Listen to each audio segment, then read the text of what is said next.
Hi there, and welcome back to Lean Reads, the channel where we share powerful insights and personal growth lessons through great books. Imagine this: you're the president-elect of a divided nation. Half your country hates you. Assassins are waiting at the next train station.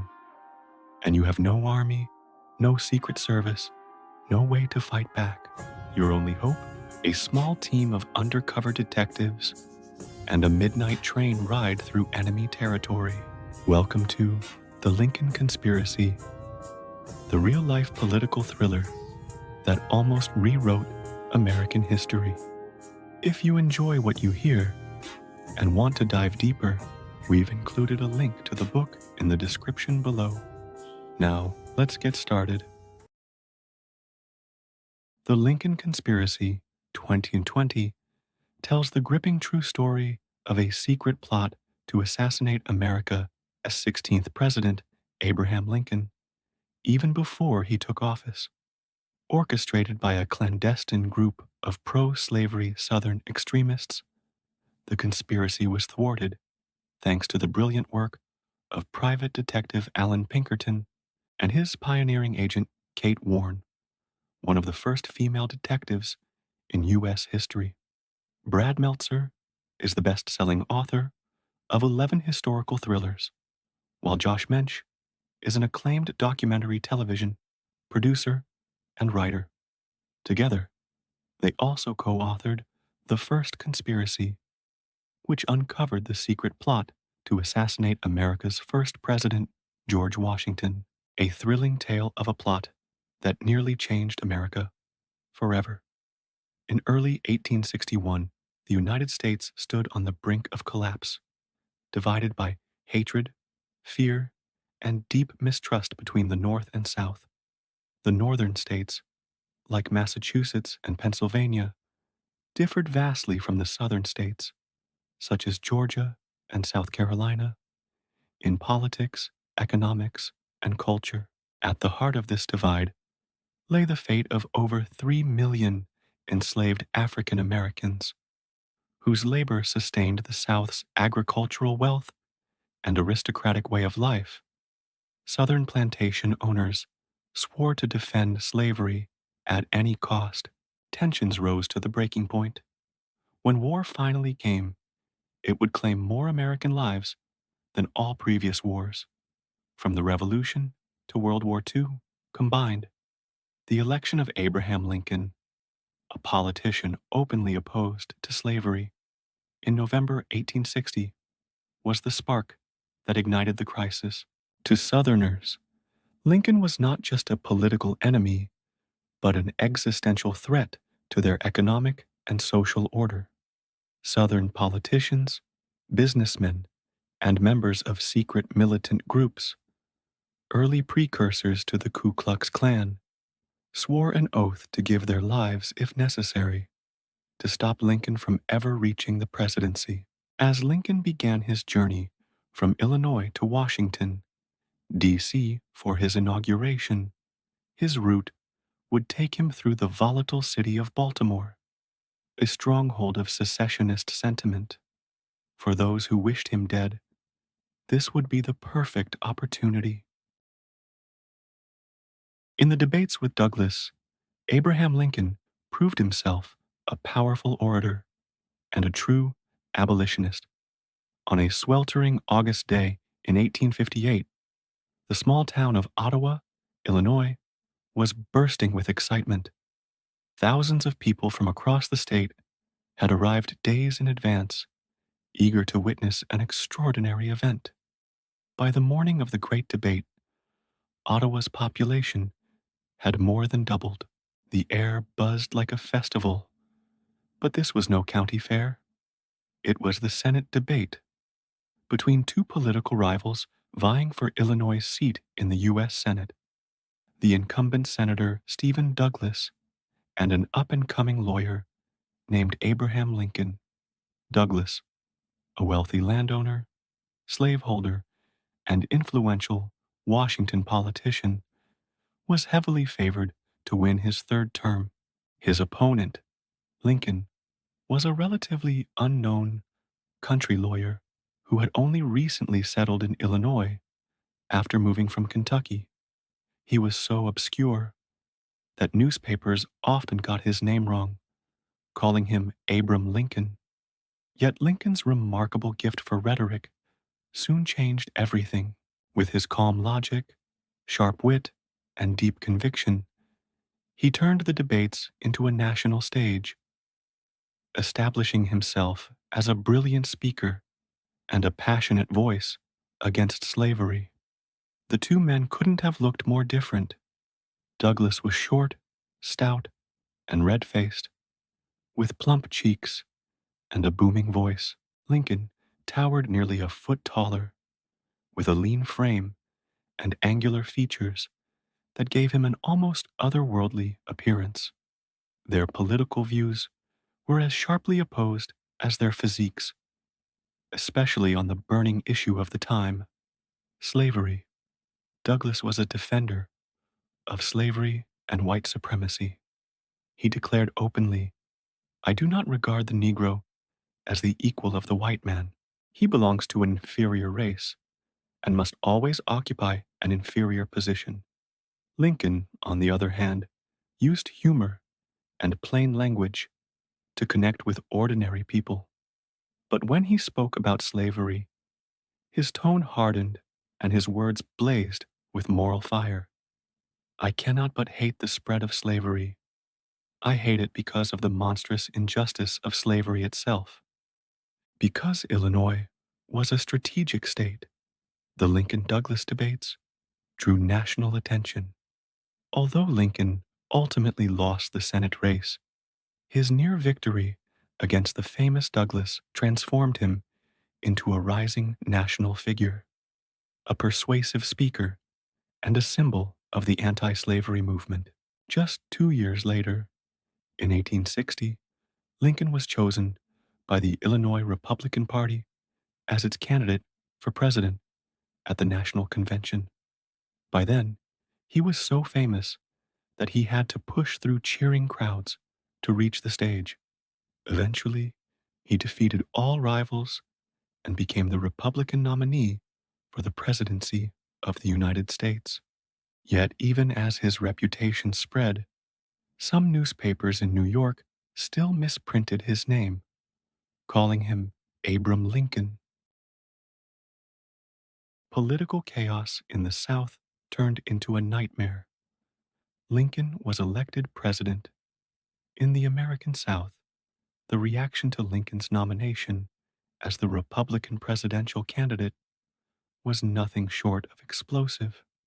In Baltimore, a group of white supremacists gathered in a local barber shop owned by Cipriano Ferrandini, a Corsican immigrant. His shop became a meeting place for pro-slavery extremists, furious that a Northern abolitionist was now one step away from the presidency. For them, and for much of the South, this was the final straw. Support for abolishing slavery was growing rapidly in the North. Southern plantation elites, whose wealth and identity depended on enslaved labor, felt under siege by a federal government dominated by Northern interests. Political violence escalated, even in the halls of Congress. In 1856, a Northern senator was nearly beaten to death by a congressman from South Carolina right inside the U.S. Capitol building. By the eve of the 1860 election, a secret militant group known as the Knights of the Golden Circle was gaining strength across the South. Its members, including Ferrandini and his associates, swore to defend white Southern interests with violence if necessary. They carried pistols and daggers, and by 1860, their numbers had swelled to around 40,000 members. Still, not every Southerner supported secession. The Democratic Party itself was deeply divided between hardline secessionists and moderate Unionists. At the party's national convention in 1860, the divisions became public and brutal. Debates turned into shouting matches, and even physical brawls.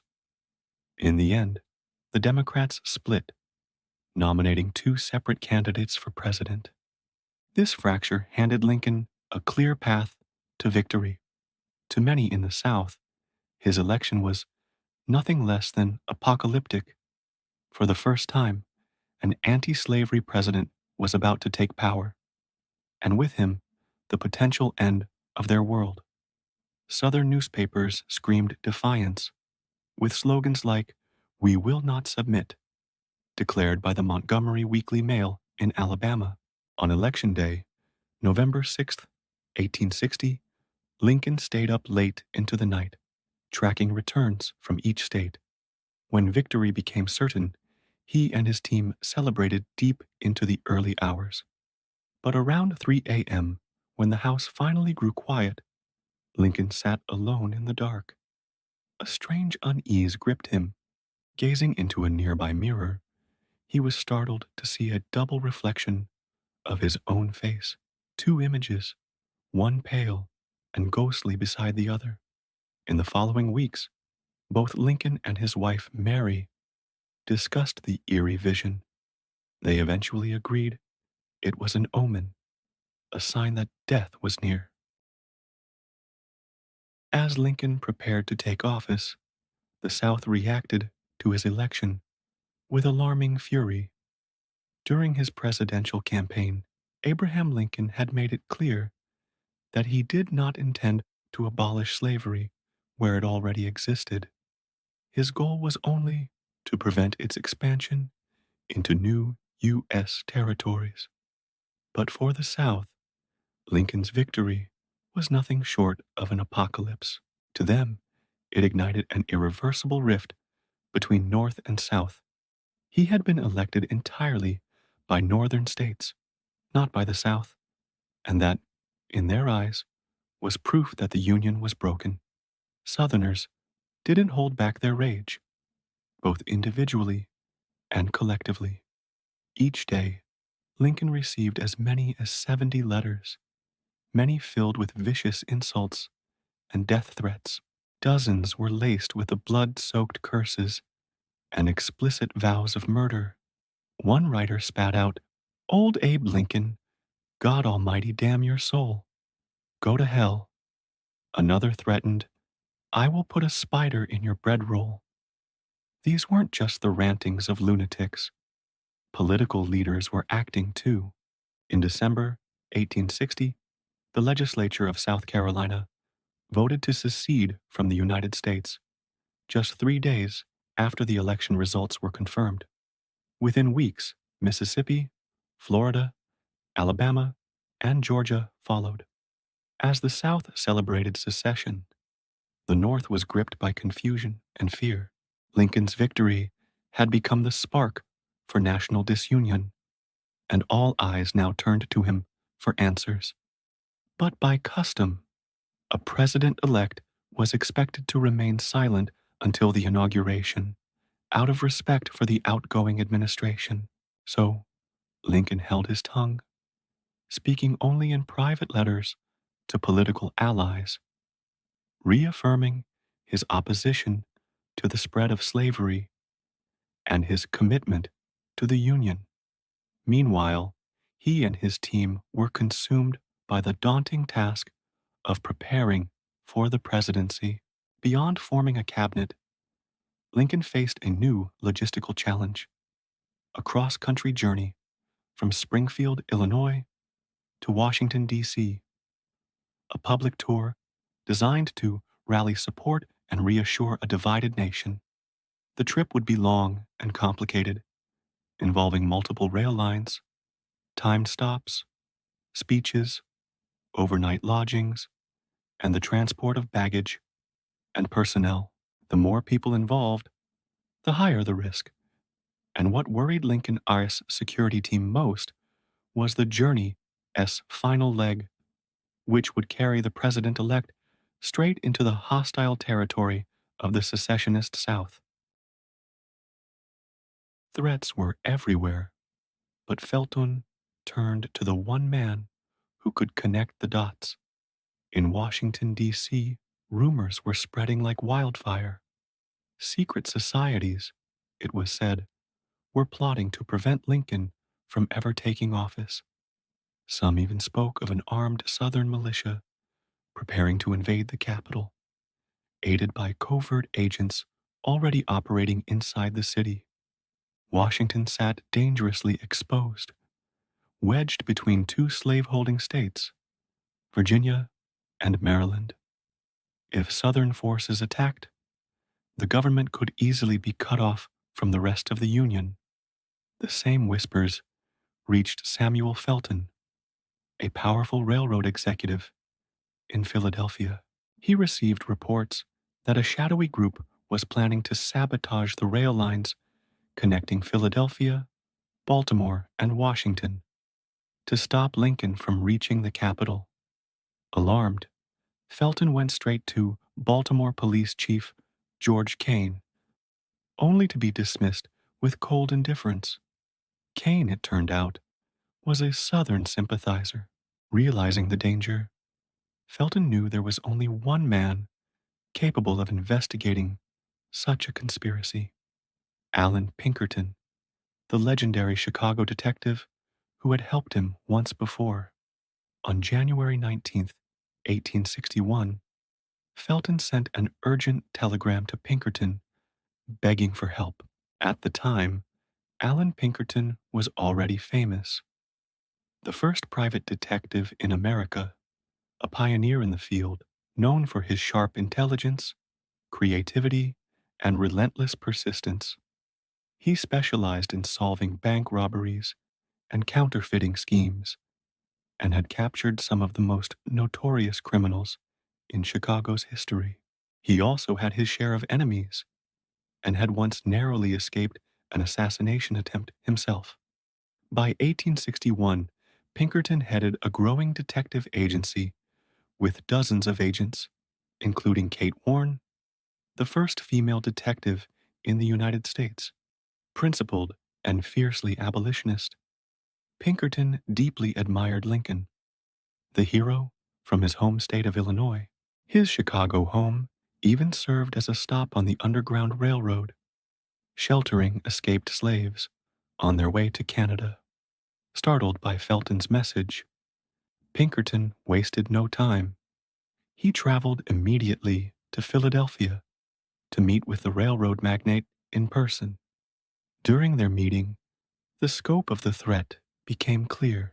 The rumors of armed secessionists, white extremist groups, and planned rail sabotage were bad enough.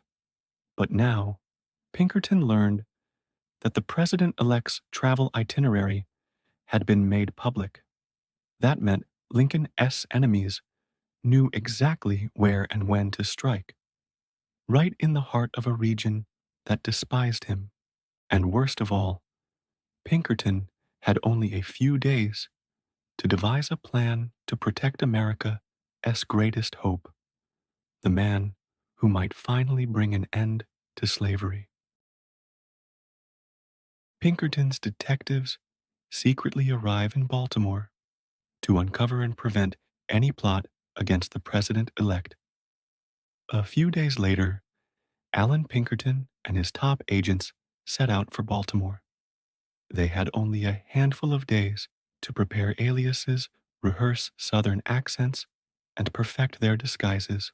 Their plan was daring and dangerous: to infiltrate the extremist circles of Baltimore, gather intelligence, and stop any conspiracy that might prevent Abraham Lincoln from reaching his inauguration. Upon arrival, they found a city seething with anger. Baltimore was a powder keg of resentment, convinced of the righteousness of its cause, and focused on a single target: Abraham Lincoln. Pinkerton quickly concluded that an armed uprising was not a matter of if, but when. On February 11th, Pinkerton assumed his undercover identity as John Hutchison, a stockbroker from Alabama. Hutchison's office was conveniently located in the same building as Thomas Luckett, another broker and a fervent secessionist. Meanwhile, other Pinkerton agents began infiltrating the local elite. Harry Davies, a handsome young man with a deep New Orleans drawl, set out to befriend Otis Hillard, a well-known member of Baltimore's upper-class secessionist circles. After several nights of heavy drinking, Davies learned that Hillard tended to speak more freely when intoxicated. Hillard hinted at a large-scale conspiracy against Lincoln, but only after many evenings of drinking and fiery pro-secession talk did he begin to trust Davies completely. Finally, Hillard brought him to Cipriano Ferrandini's barber shop, the gathering place of Baltimore's powerful pro-slavery elite, to meet the alleged mastermind himself. But there was a problem. Ferrandini recognized Davies.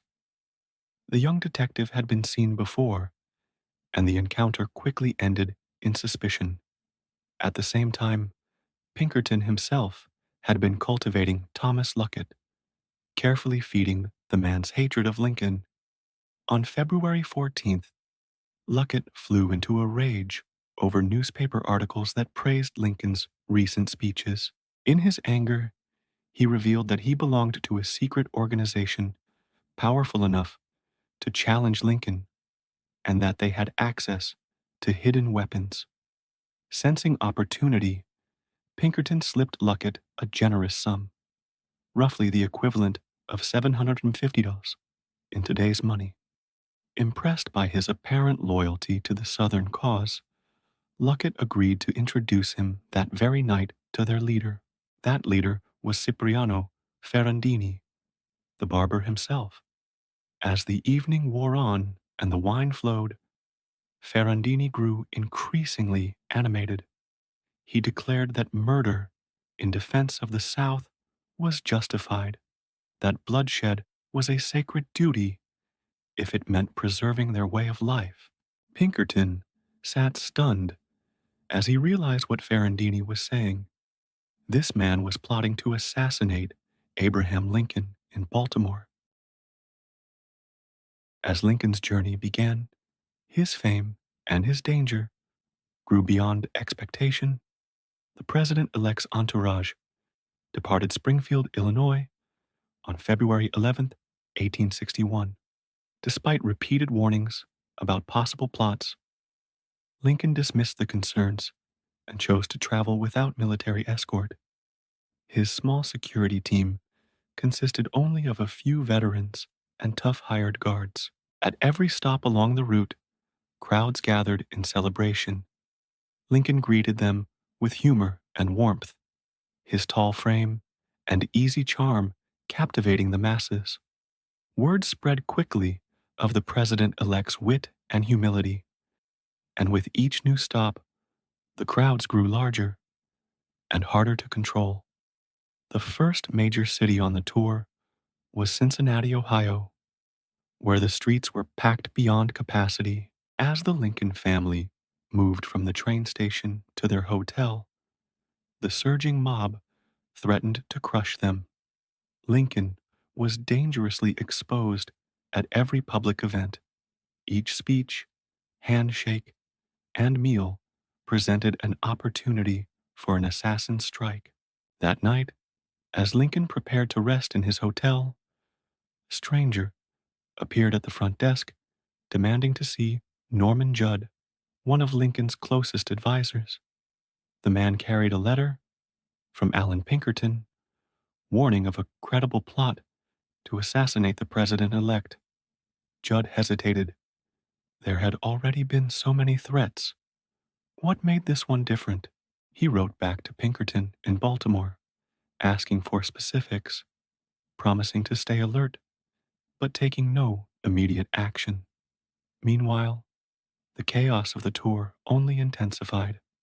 On February 16th, the train arrived in Buffalo, New York, where pandemonium erupted.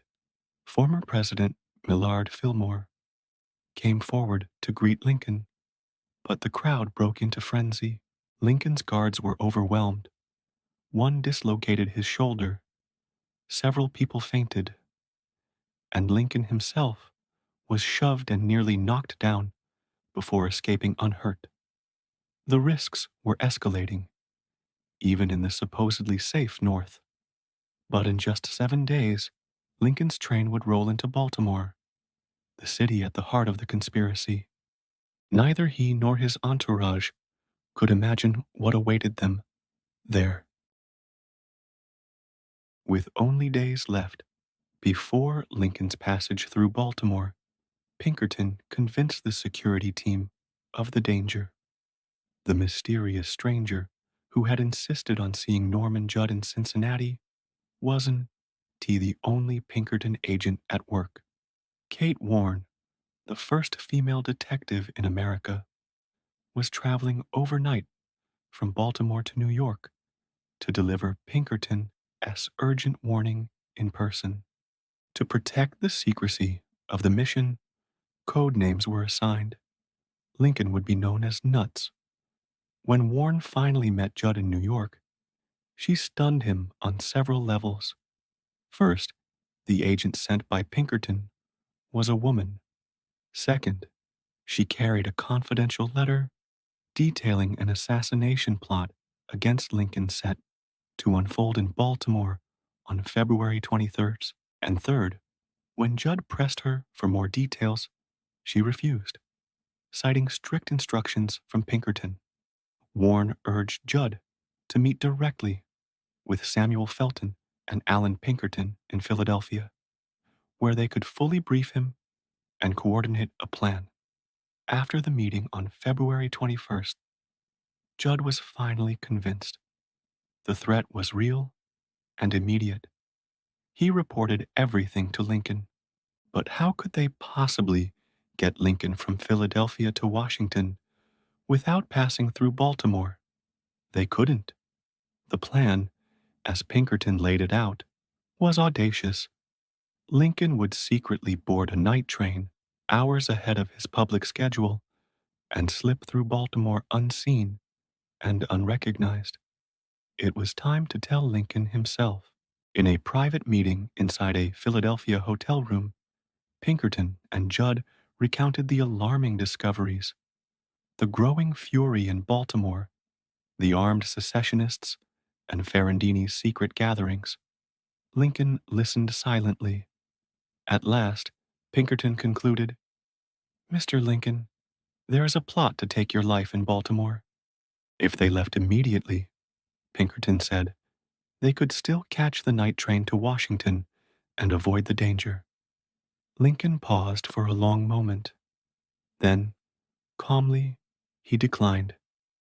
He would finish his scheduled appearances the next day, and afterward, he would follow whatever plan his advisors deemed necessary. As Lincoln's enemies finalized their plan, Pinkerton, Warne, and Lincoln began their midnight ride. In Baltimore, Pinkerton's undercover agent Harry Davies received an invitation to attend a meeting of the secret cabal plotting against Lincoln. In a darkened room, amid ritual oaths and whispered vows, Davies watched as the group formally swore allegiance to Ferrandini. Dressed all in black, there, the plan was set. Lincoln would be shot on Saturday, February 23rd, shortly after 1 p.m., as he passed through the Baltimore train station. There were fewer than 3 days left. Even the city's police chief, George Kane, was involved. He promised that Lincoln would arrive without any official escort, ensuring the assassins a clear shot. The final purpose of the meeting was chilling: to choose the gunman. Lots would be drawn. Whoever pulled the red ticket would be the one to fire the fatal shot. His identity would remain secret till the deed was done. Meanwhile, in Philadelphia, Pinkerton and Warne were racing to finalize the desperate escape plan. The challenge was immense. Lincoln's towering height and instantly recognizable face made secrecy nearly impossible. They would have to move him through 4 major cities, 3 railway lines, 6 stations, and multiple carriages, without anyone realizing the president-elect was on board. At 6:00 p.m. on February 22nd, the plan that would decide the fate of the nation went into motion. Lincoln, wearing a soft felt cap instead of his trademark stovepipe hat, boarded a special train from Harrisburg to Philadelphia. Only Norman Judd and a single burly bodyguard accompanied him. At Philadelphia, Warne and Pinkerton were waiting. They had arranged for Lincoln to travel under a false identity as Kate Warne's invalid brother, a passenger on a public sleeping car bound for Washington. Lincoln's carriage approached the station down a darkened back street. With no fanfare, he and Pinkerton slipped through the rear entrance and joined Warne aboard the night train. Once inside, they helped the invalid brother into his berth and sat tensely in the dim lamplight, waiting for the long night to pass. At around 3:30 a.m., the train reached Baltimore, the heart of enemy territory. As part of the transfer between stations, the engine was detached and horses were hitched to pull the sleeping car through the city streets. The moment was perilous. They were only 4 blocks from Ferrandini's barber shop, the very hub of the assassination plot. The slightest discovery could have doomed them all, but the plan held.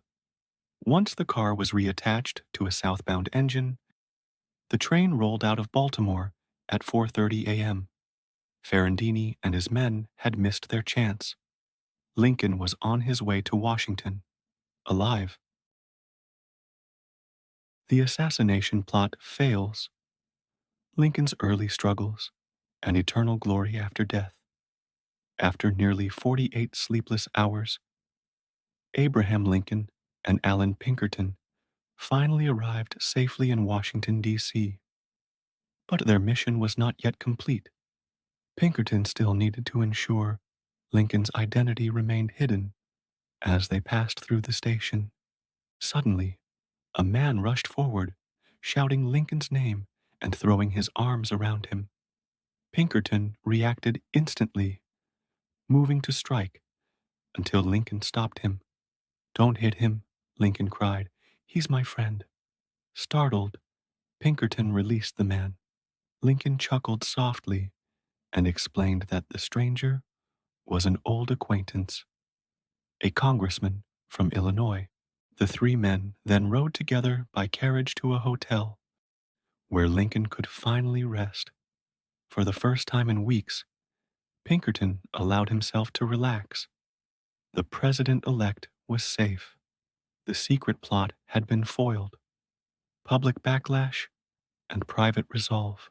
When news spread that Lincoln had secretly slipped into Washington to avoid an assassination in Baltimore, the public reaction was swift and mocking. Newspapers ran cartoons ridiculing him as a coward unfit to lead the nation. Yet the outrage would soon be drowned out by far greater events. Just 39 days after Lincoln's inauguration, on April 12, 1861, Confederate forces fired upon Fort Sumter in South Carolina. It was the first shot of the American Civil War. A presidency haunted by death seemed to shadow Lincoln throughout his presidency.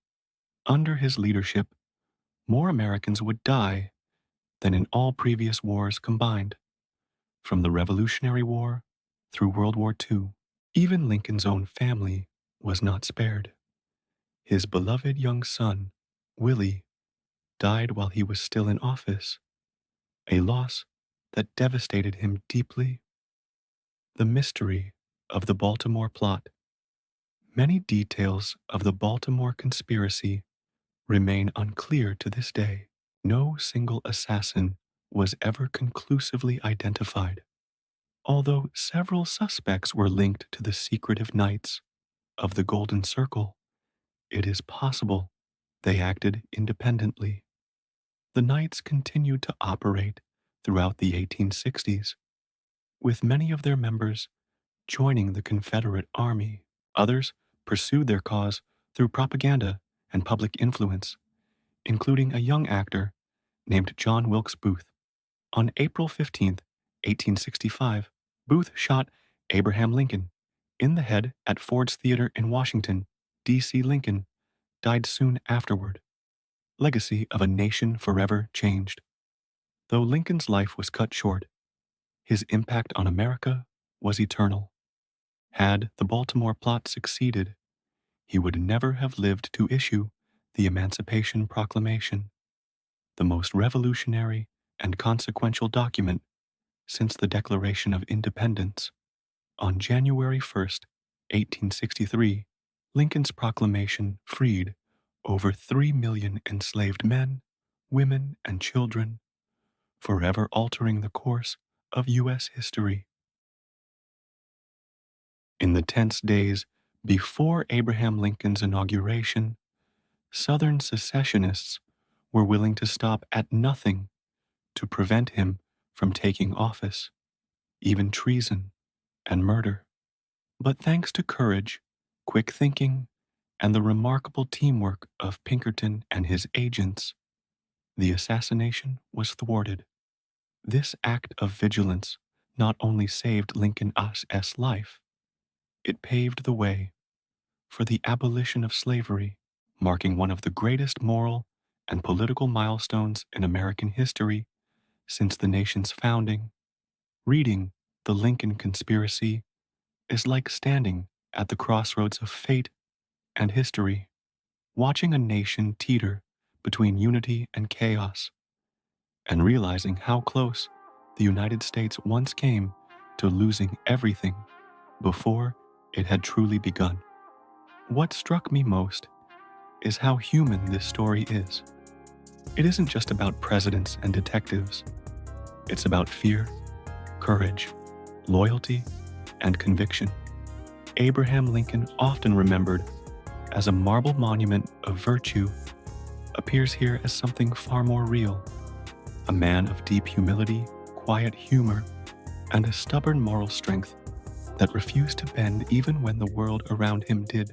The book reminds us that history's greatest turning points often depend not on armies or empires, but on individuals, ordinary people, making extraordinary choices. Allan Pinkerton, Kate Warne, Samuel Felton, and even the anonymous agents who risked their lives to protect the president-elect. All of them shaped the course of a nation through courage, intelligence, and integrity. It's also haunting to think how fragile history can be. One missed train, one delayed message, one glance from a stranger, and the world might have never known Lincoln's leadership, never heard the Emancipation Proclamation, never witnessed America's moral awakening. Beyond the suspense and the thrill, the Lincoln Conspiracy left me with a sense of gratitude. That reason triumphed over fanaticism, that humanity prevailed, if only for a while. Yet it also serves as a warning. The same forces of division, hatred, and extremism that threatened Lincoln's time still linger in ours. In the end, this book isn't just about an assassination that failed. It's about a republic that survived, barely, and a man who carried its hopes until his final breath. Lincoln's story, as told through this conspiracy, reminds us that democracy itself is always a work in progress, vulnerable, imperfect, and worth defending. The conspiracy to kill Lincoln failed, but the forces that fueled it, fear, hatred, division, never truly disappeared. The Lincoln Conspiracy isn't just a story from the past. It's a mirror held up to the present, because the question still remains. When our world is divided, who will stand up to protect what's right